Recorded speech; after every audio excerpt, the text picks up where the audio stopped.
Aba, at meron na nga akong kasama ngayon pumunta ng salon. Syempre, ang aking bestie. So, ang gamit ko palang camera ngayon ay ang Insta360 ko Ultra. Tines ko lang talaga to kung maganda yung camera niya. Aba, at may pagdila-dila ang bestla. Tanis daw kayo, wag ka. Hi guys, we're making our hair soft and straight.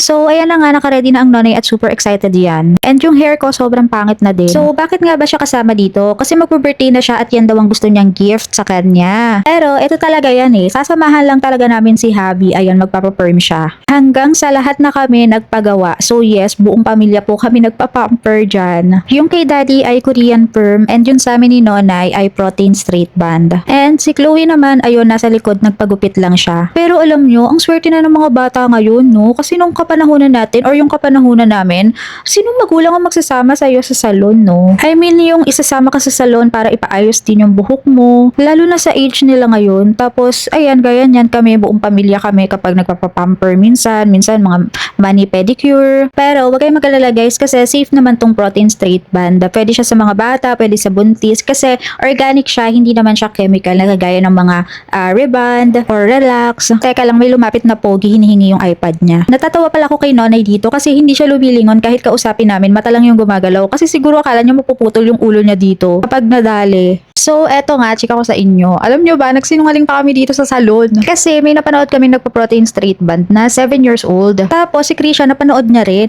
gusto nga niya magpaano, ayos ng buhok. So, eto, sinabi namin sa salon na 7 years old na siya. Pero, ang totoo, 5 pa lang siya, turning 6 ngayong September 1. Pero, mga bakla, sabi ko nga sa inyo, safe naman yung protein straight band sa mga bata. Ang problema nga lang is kung kaya ba nila yung process kasi matagal siya. Gaya nito, inaantok na siya pero nilalabanan niya. Syempre, ginusto niya yan. Ginusto mo yan, girl, 'di ba? Pero wala naman daw problema. Ang problema lang daw is baka hindi kaya ng bata yung tagal and baka maglikot. Yung tagal ng babad, tagal ng pagpaplansya, tagal nakaupo. Napabili pala ako dito ng McDo para may kutkutin siya habang pinaplansya. O ayan, nawala yung antok niya, 'di ba? And guys, bago magsimula, pumirma pala kami ng waiver dito and huwag niyo kaming gagayahin ha. Huwag niyo gagayahin lang katigasan ng ulo namin. Pero yung protein straight band naman kasi ay treatment siya na merong straightening effect. Actually, meron ding salon yung brother ko. So, bakit hindi kami nagpagawa doon? Kasi unang-una, wala silang Korean perm. Diba, sinabahan nga lang namin si Habi.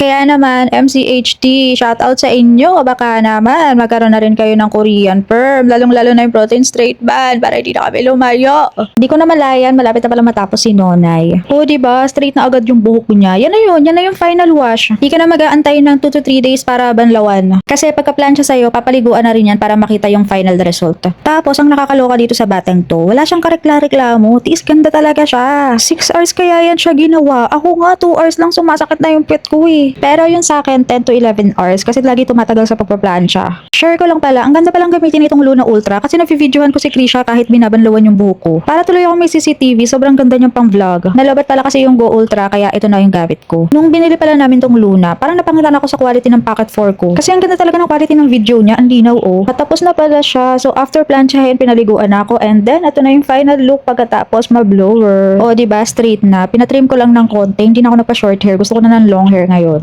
Para pag long hair na siya, magpapakulot naman ako. Hala, di mapakali. Pero oo, totoo, pag long hair na siya, magpapakulot talaga ako. Magpapakulay nga sana ako kaso sabi next month pa daw pwede. So, next month, magpapakulay kami ni Habi. Eto na yung final result. Ano sa tingin nyo? Bumagay ba sa akin?